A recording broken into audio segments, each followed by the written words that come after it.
Hello दोस्तों, स्वागत है आपका हमारे यूट्यूब चैनल याहू बाबा पे। पीएचपी के इस कोर्स में आप पीएचपी ओप्स की इंट्रोडक्शन देखने वाले हैं कि एक्चुअल में पीएचपी ओप्स कहते किसे हैं, इसको यूज करने के बेनिफिट्स क्या क्या है और इसे हम कैसे यूज कर सकते हैं। देखिए, वीडियो आगे शुरू करने से पहले मैं आपको बताना चाहता हूं कि पीएचपी ओप करने से पहले आपको आनी चाहिए बेसिक पीएचपी और माईसीक्वल। अगर आपको बेसिक पीएचपी नहीं आती है तो मैं ऊपर आई बटन पर लिंक दे दूंगा, जहां से जाके आप बेसिक पीएचपी देख सकते हैं हमारी प्लेलिस्ट में से। तो ये शुरू करते हैं। ओप्स क्या है? देखिए, जो ओप्स है उसका जो फुल मीनिंग होता है वो है object oriented programming. Object oriented programming से हमारा क्या मतलब है? ये एक तरीके की कोडिंग की मेथोलॉजी है जिसको हम बोल सकते हैं कोडिंग का स्टाइल। कोडिंग करने के जो हमारे पास बहुत सारे मेथड्स आते हैं।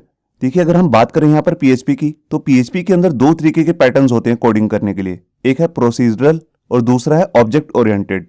इससे पिछली हमने जो भी वीडियोस देखी है जहां पर हमने माईसीक्वल से रिलेटेड प्रोजेक्ट भी बनाया था, अजेक्स भी करी थी, जेसन भी की थी, वहां पे जो हम पीएचपी का कोड कर रहे थे वो था प्रोसीजरल मेथड, जिसको कहीं डेवलपर कोर पीएचपी भी बोलते हैं। और जो अब हम देखने वाले हैं वो है ऑब्जेक्ट ओरिएंटेड पैटर्न। देखिए, जो ये वाला पैटर्न है ऑब्जेक्ट ओरिएंटेड, ये प्रोसीजरल के कंपेयर में बहुत ज्यादा पॉपुलर है। इसके पॉपुलर होने के कई सारे रीजंस हैं, आइए उनको देखते हैं। देखिए, जो सबसे पहला रीजन है वो ये है कि ये जो इसमें जो कोडिंग होती है वो मॉड्यूलर होती है और रीयूजेबल होती है। अगर आपने एक बार किसी एक प्रोजेक्ट में कोड कर दिया ऑब्जेक्ट ओरिएंटेड अप्रोच में, तो सेम कोड आपका दूसरे प्रोजेक्ट्स में भी यूज हो जाएगा और आपकी कोडिंग का जो पार्ट है वो काफी कम हो जाएगा। इसका जो दूसरा बेनिफिट है वो है कि ये वेल ऑर्गेनाइज कोड होता है इसके अंदर, जिस कारण से इसको मेंटेन करना भी काफी इजी हो जाता है। और इसी कारण से जो इसके अंदर डिबगिंग होती है वो भी काफी इजी हो जाती है। डिबगिंग से मेरा मतलब है कि जब भी इसके अंदर कोई एरर्स आते हैं कोड के अंदर, तो उसको रेक्टिफाई करना काफी इजी हो जाता है, क्योंकि कोड जो है काफी ऑर्गेनाइज होता है। यहाँ पर बस आपको एक बात ध्यान रखनी है कि ऑब्जेक्ट ओरिएंटेड अप्रोच को तभी आपने फॉलो करना है, तभी इस पे प्रोजेक्ट बनाना है, जो कोड की जो प्रोजेक्ट की लेंथ है वो मीडियम है या लार्ज प्रोजेक्ट है। छोटे मोटे प्रोजेक्ट्स के लिए हम इसको यूज नहीं करते हैं। अगर आप इसको छोटे मोटे प्रोजेक्ट्स में अगर आप इसे यूज करने लग जाएंगे तो आपका काफी टाइम वेस्ट होगा इसमें। तो छोटे प्रोजेक्ट्स के लिए तो हम प्रोसीजरल अप्रोच ही फॉलो कर सकते हैं, मगर जब हमारे पास प्रोजेक्ट्स हैं बड़े, तब हम इस अप्रोच को फॉलो करेंगे, तभी हमारा टाइम काफी बचेगा। अब जैसा कि मैंने आपको पीएचपी के फर्स्ट ट्यूटोरियल में बताया था कि जो पीएचपी है वो वर्ल्ड में सबसे ज्यादा बैकएंड पे चलने वाली प्रोग्रामिंग लैंग्वेज है। इस पे सबसे ज्यादा वेबसाइट्स बनी हुई हैं। तो उसका रीजन भी यही है क्योंकि इसके अंदर ओप्स है, और उसी ओप्स के बेस पे इसके अंदर कई सारे फ्रेमवर्क्स भी बने हुए हैं जिसको हम बोलते हैं एमवीसी फ्रेमवर्क्स। जैसे मान लीजिए हमारे पास है CodeIgniter, Laravel, cake PHP, Symfony, Yii and और भी बहुत सारे पॉपुलर एमवीसी फ्रेमवर्क्स होते हैं। वो सभी इसी अप्रोच को फॉलो करते हैं, ऑब्जेक्ट ओरिएंटेड अप्रोच को। इन्हीं फ्रेमवर्क्स में से दो फ्रेमवर्क्स मैं इस पीएचपी कोर्स के कंप्लीट होने के बाद आपको कराऊंगा भी, जैसे कोऑर्डिनेटर और लारावल। तो वो कोर्स भी आप तभी कर सकते हैं अगर आपको पहले से ही ओप्स आता हो। तो ये अब समझते हैं जो हमारी ये ऑब्जेक्ट ओरिएंटेड प्रोग्रामिंग है ये वर्क कैसे करती है। देखिए, इसको वर्क करने के लिए हमारे को दो अप्रोचेस को समझना जरूरी है। एक है हमारे पास क्लास और एक है हमारे पास ऑब्जेक्ट। अगर आपको ये दोनों टर्म्स समझ में आ जाती हैं तो समझ लीजिए आपको 50% ओप समझ में आ गया। तो आइए पहले इन्हीं को समझते हैं। यहाँ पर मैं आपको ग्राफिकल एक पिक्चर से समझाने की कोशिश करता हूँ कि क्लास क्या होती है और ऑब्जेक्ट क्या होते हैं। यहाँ पर मान लीजिए कोई एक बिल्डर है जो फ्लैट्स बनाता है और उसके पास ये ब्लूप्रिंट है, मतलब कि एक फ्लैट का नक्शा है ये। अब वो इसी नक्शे को यूज करके बहुत सारे फ्लैट्स बनाना चाहता है। तो जैसे कि उसने सेम ही ब्लूप्रिंट यूज किया यहाँ पर, तो सारे जितने भी फ्लैट्स होंगे यहाँ पर, जितने भी आप यहाँ पे 4 फ्लैट्स देख रहे हैं, बेशक यहाँ 40 फ्लैट्स हों, उन सब के अंदर वही होगा जो यहाँ पर आपको ब्लूप्रिंट के अंदर नजर आ रहा है। जैसे इसके अंदर आप देख रहे हैं यहाँ पर 3 कमरे हैं और एक रसोई है, तो बिल्कुल सारे फ्लैट्स के अंदर भी यही होगा, 3 कमरे ही होंगे और एक रसोई होगी, और सबका जो लेंथ होगी, हाइट और विड्थ, वो भी सेम ही होगी जो यहाँ पर ब्लूप्रिंट के अंदर दी हुई है। तो यहाँ पर जो ये हमारा ब्लूप्रिंट है यही हमारी एक तरीके की है क्लास। और जो हमारे पास यहाँ पे एक्चुअल फ्लैट्स निकल के आ रहे हैं, जो आप यहाँ पे देख रहे हैं, ये हमारे बन जाएंगे ऑब्जेक्ट। तो आप देख रहे हैं कि ऑब्जेक्ट के अंदर वही होता है जो उसकी क्लास के अंदर डिफाइन होता है। तो क्लास तो हमें सिर्फ एक ही बार बनानी होती है और उसके ऑब्जेक्ट्स हम जितने मर्जी चाहें बना सकते हैं। और ऑब्जेक्ट के अंदर ऐसा कुछ भी नहीं होगा जो उसकी क्लास के अंदर डिफाइन नहीं है। मैं आपको क्लास का और ऑब्जेक्ट का एक एग्जाम्पल और दिखाता हूँ, वो इससे थोड़ा एडवांस एग्जाम्पल है। यहाँ पर देखिए, मान लीजिए हमारे पास एक कार नाम की क्लास है और हमारे पास 2 एक्चुअल में कार्स भी हैं। तो जो कार है वो तो एक क्लास है, और जो ये दोनों आपको कार्स दिख रही हैं, मारुति स्विफ्ट और टोयोटा फॉर्च्यूनर, ये दोनों जो है ये एक ऑब्जेक्ट्स हैं। तो जैसा कि आपको मालूम होगा कि जितनी भी कार्स होती हैं उनके अंदर कुछ चीजें कॉमन होती हैं, जैसे कि हर कार के अंदर कलर होते हैं, हर कार के अंदर इंजन होता है, हर कार के अंदर सीट्स भी होती हैं बैठने के लिए, उसके अंदर एसी की ऑप्शन भी होती है, किसी में होती है किसी में नहीं होती, और हर कार का एक प्राइस भी होता है। वो प्राइस बेशक अलग अलग हो सकते हैं। तो यही सारे जो फीचर्स होते हैं ये सभी कार्स में होते हैं। अगर हम इन दोनों कार्स का एग्जाम्पल देखें, तो उसके लिए आप यहाँ पे देख सकते हैं कि जो हमारे पास जो मारुति स्विफ्ट है उसमें 4 तरीके के कलर्स की ऑप्शन है, मगर जो फॉर्च्यूनर है उसमें 5 अलग अलग तरीके के कलर की ऑप्शंस हैं। और इसी तरह दोनों का जो इंजन को कंपेयर करें तो स्विफ्ट का है 1200 सीसी का इंजन और इसमें है 2700 सीसी का इंजन। और अगर सीट्स की बात करें तो इसमें सिर्फ 5 ही सीट्स हैं और फॉर्च्यूनर के अंदर 7 सीट्स हैं। एसी जो है दोनों के अंदर अवेलेबल है, मगर दोनों का प्राइस अलग अलग है। आप देख रहे हैं, तो ये प्रॉपर्टीज जो है ये हर कार के अंदर है। आप देख सकते हैं, बेशक यहाँ पे 2 कार हो या 20 कार हो या 200 कारें हो, सभी के अंदर ये ऑप्शंस होंगी। एसी किसी में यस हो सकता है या किसी में नो, मगर ये प्रॉपर्टी तो होगी ही। तो जब भी हम कोई क्लास बनाते हैं तो उसके अंदर कुछ इस तरीके की प्रॉपर्टीज लेते हैं जिसको हम एक्चुअल लाइफ में भी प्रॉपर्टीज ही बोलते हैं, कोडिंग के अंदर भी। और जब भी हम किसी भी क्लास का, जैसे हमारे पास यहाँ पे 2 तरीके के ऑब्जेक्ट्स हैं, जब भी हम किसी क्लास का कोई भी ऑब्जेक्ट बनाएंगे उसके अंदर कोई भी वैल्यू हमारे को स्टोर करनी होगी तो हम प्रॉपर्टीज का ही यूज करते हैं। हम किसी भी ऑब्जेक्ट के अंदर ऐसी किसी भी प्रॉपर्टी की वैल्यू नहीं दे सकते जो क्लास के अंदर डिफाइन ना हो। देखिए यहाँ पर हमने माइलेज नाम की कोई भी प्रॉपर्टी नहीं ली है, तो यहाँ पर जब हम ऑब्जेक्ट बना रहे हैं, मान लीजिए स्विफ्ट का या टोयोटा फॉर्च्यूनर का, तो वहां पर हम माइलेज नाम की प्रॉपर्टी यूज नहीं कर सकते क्योंकि वो इसकी क्लास के अंदर ही डिफाइन नहीं है। जैसा कि मैंने आपको पिछली स्लाइड में बताया, ऑब्जेक्ट के अंदर सिर्फ वही चीजें होंगी जो क्लास के अंदर ऑलरेडी डिफाइन होती हैं। तो जिस तरह आपने देखा कि एक क्लास के अंदर प्रॉपर्टीज डिफाइन होती हैं, इसके अलावा भी हमारे पास क्लास के अंदर एक चीज और डिफाइन होती है जिसको हम बोलते हैं मेथड्स। आइए उसको थोड़ा डिटेल में समझते हैं। देखिए, जैसे मैंने आपको बताया, एक क्लास होती है और उसके अंदर 2 चीजें होती हैं, एक होती है प्रॉपर्टीज और एक होती है मेथड्स। प्रॉपर्टीज तो होती हैं एक तरीके के हमारे वेरिएबल्स। मान लीजिए हम एक क्लास बना रहे हैं यहाँ पर कैलकुलेशन नाम से, और उसके अंदर हमने यहाँ पर 3 वेरिएबल लेने हैं, तो वो हमारे बन जाएंगी प्रॉपर्टीज। प्रॉपर्टीज को बनाने का तरीका कुछ अलग नहीं होता, वो सिंपल ही होता है। वो वेरिएबल्स ही हमें डिक्लेयर करने होते हैं, बस क्लास के अंदर करने होते हैं, और उसी को हम बोलते हैं प्रॉपर्टीज। अब बात करते हैं यहाँ पर मेथड्स की। तो देखिए, जो भी मेथड्स होते हैं वो इन्हीं प्रॉपर्टीज की वैल्यू को यूज करके बनते हैं। देखिए, मान लीजिए हमने यहाँ पर जैसे कैलकुलेशन नाम से एक क्लास बना रहे हैं, तो इसके अंदर 2 तरीके की कैलकुलेशन हो सकती हैं। एक हो सकती है सम की और एक हो सकती है सब्ट्रैक्शन की। तो सम के लिए हम यहाँ पर एक फंक्शन बनाएंगे। ये देखिए, तो फंक्शन बिल्कुल वैसी नॉर्मल फंक्शन होता है जैसे कि हमने बेसिक पीएचपी में सीखे हैं। तो यहाँ पर देखिए, हमने एक सम नाम का एक फंक्शन बनाया और यहाँ पर एक वेरिएबल लिया सी, जो मैंने यहाँ पर पहले ही डिक्लेयर किया हुआ था, और उसके अंदर 2 वैल्यूज को प्लस किया है, ए प्लस बी। और जब भी इस फंक्शन को कोई भी कॉल करेगा तो यहाँ पर मैं सी की वैल्यू को रिटर्न कर दूंगा।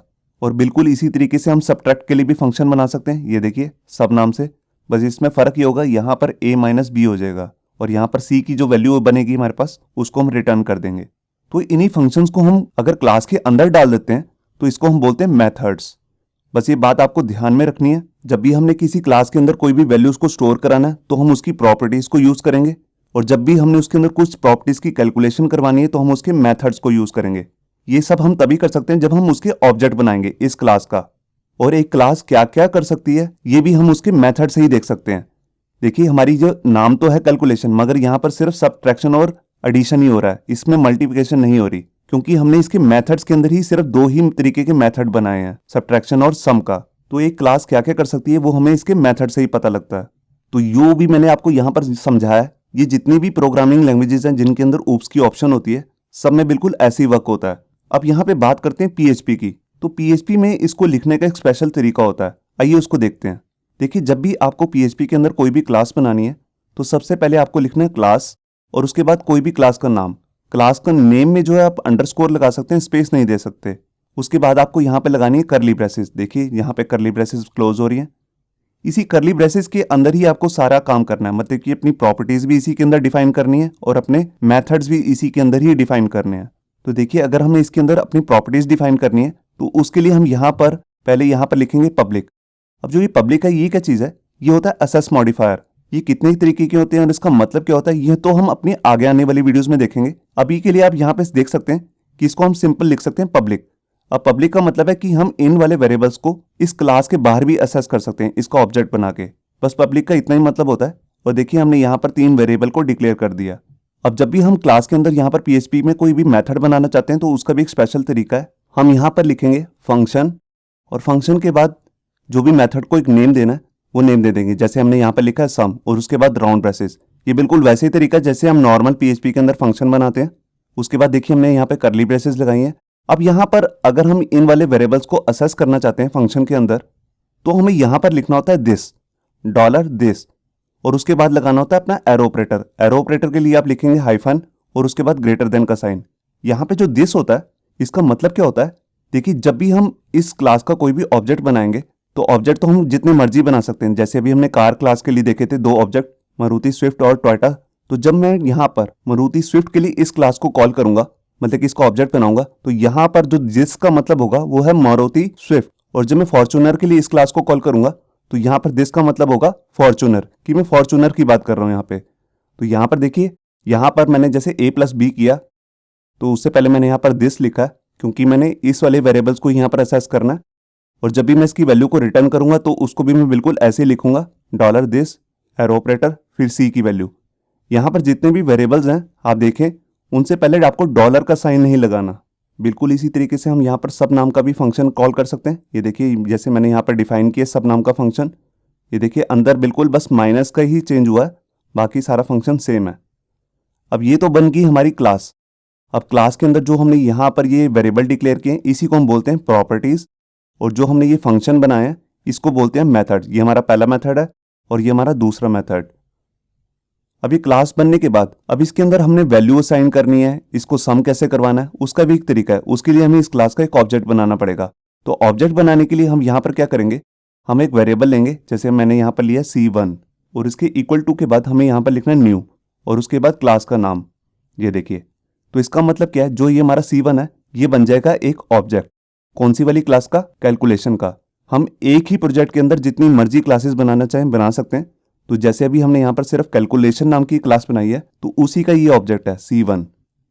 अब हमें जैसे a और b की वैल्यू यहाँ पे असाइन करनी है तो उसके लिए देखिए हम यहाँ पे क्या करेंगे, हम यहाँ पर लेंगे वेरिएबल a। तो उसके लिए हम यहाँ पर कैसे असाइन करेंगे, पहले हमें लिखना ऑब्जेक्ट का नेम, फिर उसके बाद एरो ऑपरेटर और सीधा ही लिख देना a। यहाँ पे हमें डॉलर नहीं लिखना और उसके बाद कोई भी इसको जो भी वैल्यू असाइन करनी है वो हम यहाँ पे कर देंगे।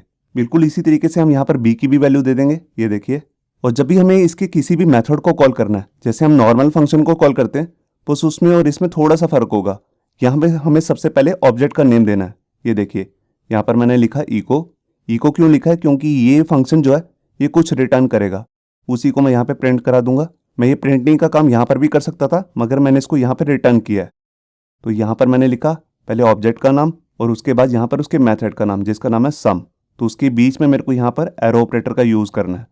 तो सीधा इसके वेरिएबल्स को या इसके मेथड को कोई भी बाहर कॉल नहीं कर सकता। इसको कॉल करने के लिए आपको हमेशा यहाँ पर एक ऑब्जेक्ट बनाना पड़ेगा। और जैसे मैंने यहाँ पर ये कैलकुलेशन के लिए यहाँ पर ये मेथड कॉल किया है सम, तो यहीं पर ये मेरे को प्रिंट करके दे देगा वैल्यू 30, क्योंकि यहाँ पर मैंने वैल्यू जो इसको वैल्यू दी थी वो थी 10 और 20, तो उसकी कैलकुलेशन बनी 30। तो जैसे मैंने इसी एग्जाम्पल के अंदर सिर्फ आपको एक ऑब्जेक्ट बना के दिखाया C1, आप बिल्कुल इसी तरीके से जितने मर्जी ऑब्जेक्ट बनाना चाहें बना सकते हैं। बस आपको यहाँ पे उस वेरिएबल का नेम देना है, उसके बाद न्यू लिखना है। न्यू का मतलब है कि आप एक नया ऑब्जेक्ट बनाने जा रहे हैं। कौन सी वाली क्लास का, उसका नाम बाद में आता है न्यू के, जैसे मैंने यहाँ पे दिया है। और नेम देते समय आपको यहाँ पे राउंड ब्रेसेस जरूर लगानी है, तभी ये जो वेरिएबल है ये ऑब्जेक्ट बनेगा उस वाली क्लास का। मगर जो ये राउंड ब्रेसेस है ये आपको यहाँ पे नहीं देनी। जैसे मैंने यहाँ पे लिखा है क्लास कैलकुलेशन के बाद यहाँ पे आपको कोई राउंड ब्रेसेस नहीं देनी। तो ये शुरू करते हैं प्रैक्टिकल, और मैं आपको एक छोटा सा एक प्रैक्टिकल भी करके दिखाता हूँ क्लासेस का। यहाँ देखिए वेब एडिटर के अंदर मैंने अपनी एक फाइल बना ली है जिसका नाम मैंने रखा है first.php। अब यहाँ पर मैं क्या करता हूँ, सबसे पहले एक क्लास बना लेता हूँ कैलकुलेशन नाम से। तो उसके लिए जस्ट मेरे को लिखना है क्लास और यहाँ पे उसका एक नाम दे देना है कैलकुलेशन। नाम के बीच में आप स्पेस नहीं दे सकते। आप जैसे अंडरस्कोर वगैरह लगाना चाहते हैं कुछ इस तरीके से वो दे सकते हैं। आप कैमल केस में दे सकते हैं, जैसे सी जो है कैपिटल लेटर में डाल दिया, इस तरह यूज़ कर सकते हैं आप, मगर आप स्पेस नहीं दे सकते। इसके बाद मैंने यहाँ पे करली ब्रेसेस लगाई।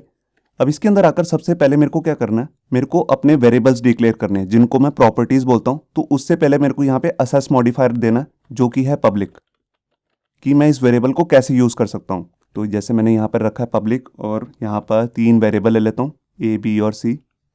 ये देखिए अब ये मेरे पास वेरिएबल तो मैंने डिक्लेयर कर दिए। इसका मतलब है कि इस क्लास के अंदर जो मैं आगे मेथड भी बनाने वाला हूँ उसके अंदर बस यही 3 वेरिएबल यूज हो सकते हैं, इससे ज़्यादा वेरिएबल यूज नहीं हो सकते और उनके नाम भी यही होने चाहिए A, B और C। तो देखिए सबसे पहले मैं यहाँ पर एक फंक्शन बना लेता हूँ और इसको एक नेम देता हूँ जैसे सम, और यहाँ पर एक वेरिएबल C जो मैंने ऊपर लिया है, तो देखिए उसको मैं अंदर असेस करना चाहता हूँ फंक्शन के अंदर। तो यहाँ पे मैं लिखूंगा दिस, उसके बाद मैंने एरो ऑपरेटर लगाया और सीधा नेम दे देना उसका C। यहाँ पर डॉलर का यूज़ नहीं करना और बिल्कुल इसी तरीके से मैं इसी को कॉपी कर लेता हूँ और यहाँ पे नेम देता हूँ ए और उसके बाद नाम दे देता हूँ बी।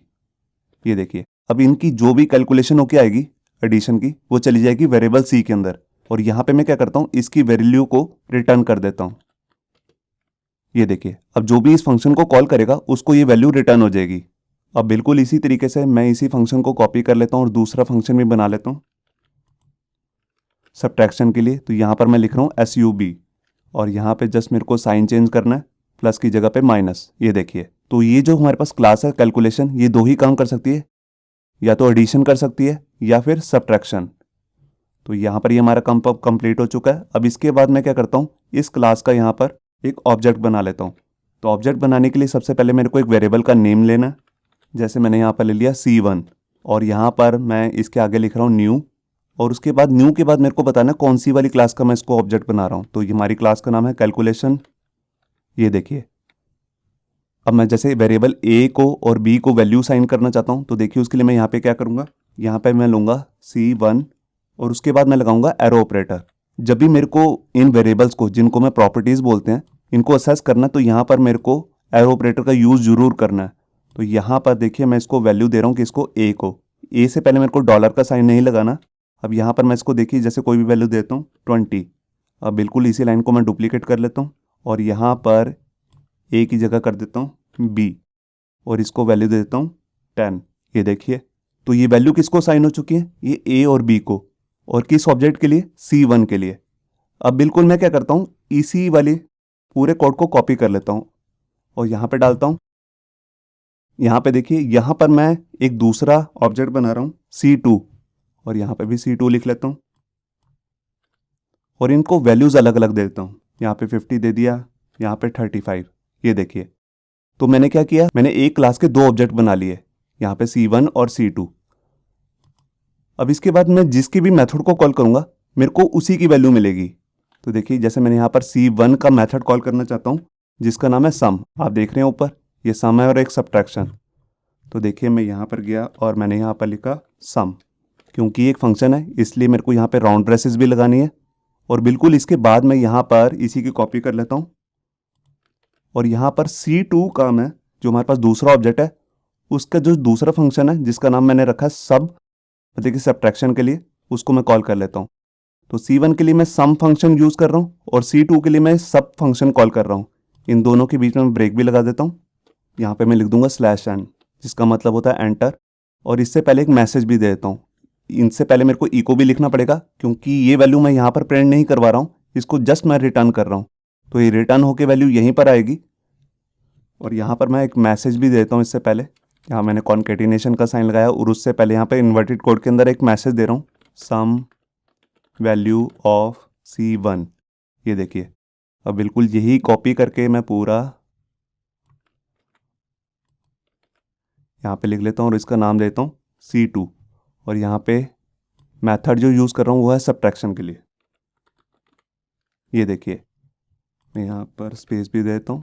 ये देखिए तो यहाँ पे हमारे पास आंसर क्या आएगा, देखिए C1 के लिए हम यहाँ पे सम कर रहे हैं तो 20 + 10 जो हो जाएगा वो है 30, और यहाँ पे दूसरे वाले में हम क्या कर रहे हैं C2 के लिए सब्ट्रैक्ट फंक्शन चला रहे हैं। तो C2 में एक की वैल्यू है 50 और एक की वैल्यू है 25, तो इनका जो माइनस होकर सम आएगा वो है 15। तो यहाँ आप मैंने अब फाइल को सेव किया और यहाँ आकर रिफ्रेश किया पेज को। ये देखिए यहाँ पर एक्चुअल में 30 वैल्यू हुई है, ये C1 लिखा हुआ है, ऐसा लग रहा है कि 215, ये C2 है। मैं इन दोनों के बीच में स्पेस भी दे देता हूँ। तो यहाँ पर मैं आया, यहाँ पे स्पेस देके कॉलन लगा देता हूँ। ये देखिए यहाँ मैंने फाइल को सेव किया और यहाँ पेज को रिफ्रेश। ये देखिए आप देख रहे हैं यहाँ पर वैल्यू थी 20 + 10 वो आ गई 30 और यहाँ पे मैंने सब्ट्रैक्शन किया है तो देखिए 50 - 35 = 15। तो यहाँ बिल्कुल सही कैलकुलेशन आ रही है। तो आपने एक चीज़ और भी नोट करी कि ये फंक्शन सेम ही रहे मगर ये दोनों वैल्यूज़ के लिए, मतलब कि दोनों ऑब्जेक्ट्स के लिए अलग अलग वर्क कर रहे हैं। मैं इनके मेथड्स को कभी भी कॉल कर सकता हूँ क्योंकि मैंने इनको एक बार वैल्यू साइन कर दी है। अब देखिए मैं यहाँ पर गया इसके नीचे और यहाँ पर मैं क्या करता हूँ, ये C1 के दोनों वैल्यूज़ को सब्ट्रैक्ट कर देता हूँ। तो यहाँ पर मैं यही वाला फंक्शन कॉल कर लेता हूँ और यहाँ कर देता हूँ C1 और जस्ट मेरे को यहाँ पे चेंज करना है C1 क्योंकि C1 के लिए मैं अब सब्ट्रैक्ट फंक्शन कॉल कर रहा हूँ। तो जब मैं C1 के लिए कॉल कर रहा हूँ तो यहाँ पर जो दिस है, यहाँ पर दिस में किसकी वैल्यू आएगी, जो C1 की वैल्यू है। C1 अब मैं यहाँ पर देखिए दिस में लिखा हुआ A, तो यहाँ पर अब क्या मतलब बनेगा कि C1 का जो A है उसकी वैल्यू की बात मैं यहाँ पर कर रहा हूँ। यहाँ पर C1 का जो B है उसकी वैल्यू की बात कर रहा हूँ। और जब मैं यही सेम फंक्शन C2 के लिए कॉल करूंगा तो यहाँ पर दिस की जगह पे आ जाएगा C2। तो मतलब C2 के लिए मैं A की वैल्यू की बात कर रहा हूँ और यहाँ पर भी C2 को जो मैंने वेरिएबल B की वैल्यू असाइन करी है उसी की वैल्यू को यहाँ पे एडिशन करे। तो दिस का मतलब यहाँ पे ये होता है। तो देखिए अब मैंने यहाँ पर C1 के लिए यहाँ पर सब्ट्रैक्ट किया। इससे पहले मैं यहाँ पर /n भी लगा देता हूँ। ये देखिए यहाँ मैंने फाइल को सेव किया और यहाँ आकर पेज को रिफ्रेश, ये देखिए यहाँ पर 20 - 10 आ गया 10। आप देख रहे हैं। तो ये एक बेसिक एग्जांपल था क्लास और ऑब्जेक्ट्स का, जहाँ पे आपने देखा कि हम कैसे ऑब्जेक्ट्स की जो प्रॉपर्टीज़ होती हैं, मतलब कि क्लास की प्रॉपर्टीज़, उसको कैसे वैल्यू असाइन करते हैं, उसके मेथड्स को कैसे कॉल करते हैं, ये भी हमने यहाँ पर देखा। और हमने देखा कि क्लास के अंदर हम कैसे प्रॉपर्टीज़ डिफाइन करते हैं और उसके अंदर कैसे मेथड बनाते हैं। और मेथड के अंदर जो हमने यहाँ पर वेरिएबल्स को देखा है कॉल करना, उसके लिए हमने कैसे दिस का यूज़ किया है, ये एक अलग चीज़ थी आपके लिए जो हमने बेसिक PHP में नहीं करी थी। तो ये यहीं पर यूज़ होती है ऊप्स के अंदर। इसे नेक्स्ट वीडियो में मैं आपको बताऊंगा। जैसे कि अभी हमने यहाँ पर ये वैल्यू असाइन किए हैं एक ऑब्जेक्ट को, इन्हीं वैल्यूज़ को किसी दूसरे तरीके से हम कैसे वैल्यू असाइन कर सकते हैं, ये हम अपनी नेक्स्ट वीडियो में देखेंगे। तो उस वीडियो को देखना मत भूलिए। होप सो आपको ये हमारा वीडियो ट्यूटोरियल अच्छा लगा होगा। अगर अच्छा लगा है तो वीडियो को प्लीज़ लाइक करना मत भूलिए। अगर आप ऐसे ही रेगुलर अपडेट चाहते हैं तो हमारे चैनल याहू बाबा को सब्सक्राइब करना मत भूलिए। Thank you.